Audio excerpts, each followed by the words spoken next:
आज का टॉपिक है हमारे कैट के बारे में। तो ये है Persian cat, male gender wise. हमने ऐसी कौन सी गलतियां की जिससे इसकी हेल्थ पे इतना मेजर इफेक्ट पड़ा।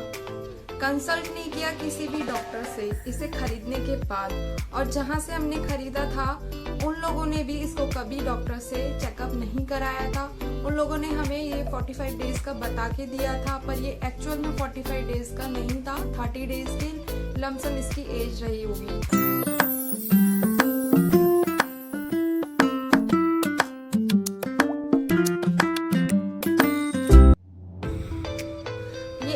बहुत ज्यादा मैटर करता है। हमें 2 महीने का किटन खरीदना चाहिए।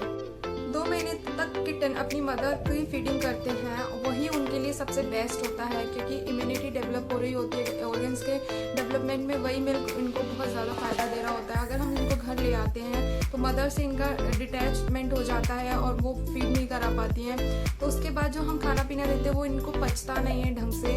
इनको जो सेरेलैक्स वाला फूड होता है वो ग्रोथ में बहुत ज़्यादा हेल्प नहीं कर पाता। हमारी सेकंड मिस्टेक थी कि हमें इनके खाने के बारे में कुछ भी आइडिया नहीं था कि इनको क्या खिलाना चाहिए। हम जनरली सोचते थे कि बिनिया तो दूध पीती हैं, हम उन्हें दूध पिलाएंगे और बस बड़ी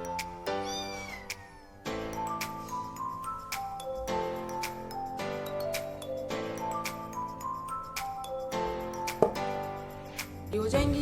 ये हमारी सबसे सेकंड मिस्टेक थी कि छोटे किटन के साथ हमने स्टार्टिंग में क्या किया कि दूध पिला दिया। दूध इनको पचता नहीं है, इनको दूध नहीं पिलाना होता है। छोटे होते हैं, 2 से 3 महीने तक के होते हैं, तब तक इनको सेरेलैक्स ही देना पड़ता है। हम इनको दूध मलाई घी नहीं दे सकते। ये हमारी सेकंड मिस्टेक थी। हमें फूड स्टेप्स के बारे में कोई नॉलेज नहीं थी कि कब इनको सेरेलैक्स देना है, कब इनके कैट फूड्स देने हैं, कब इनको जेली फूड्स देने हैं। इनकी बहुत सारी वैरायटी होती है फूड्स में।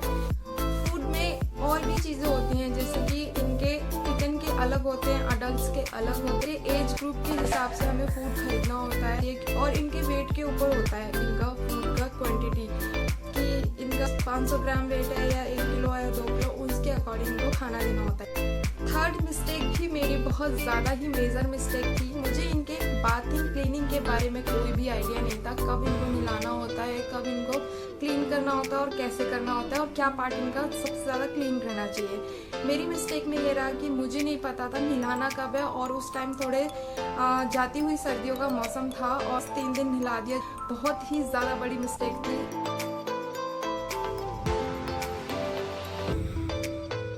इनको 1 साल तक नहलाते नहीं है जब तक कि ये अडल्ट नहीं हो जाते। इनके लिए एक स्प्रे आता है, इनकी बॉडी पे वो स्प्रे करना होता है ताकि इनको कोई भी डस्ट, मड या कोई भी बैक्टीरियल इन्फेक्शन या कोई भी इन्फेक्शन से बचाना है, तो उसी से हमें क्लीन करना होता है।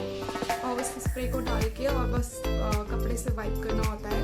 और जो ईयर होते हैं इसमें काफ़ी ज़्यादा वैक्स जनरेट होता रहता है, उसको हमें रेगुलरली क्लीन करना होता है। उसमें हमें ड्रॉप्स डालनी होती है, वो भी मुझे कोई आइडिया नहीं था और मैंने वो नहीं किया।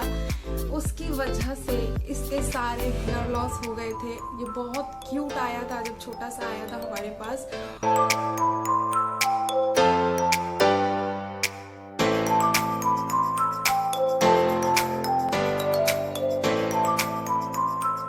और मैंने ये सब चीज़ों का ध्यान ठीक से नहीं रखा, जिसकी वजह से ईयर बैग्स इसका इतना ज़्यादा जनरेट हो गया, उसमें माइट्स डेवलप हो गए। शायद वो वहीं से डेवलप थे जब मैंने खरीदा। वो माइट्स कहाँ से आए, इसके ईयर में इतने ज़्यादा माइट हो गए थे कि इसके बॉडी के सारे हेयर चले गए थे और इतना वीक हो गया था।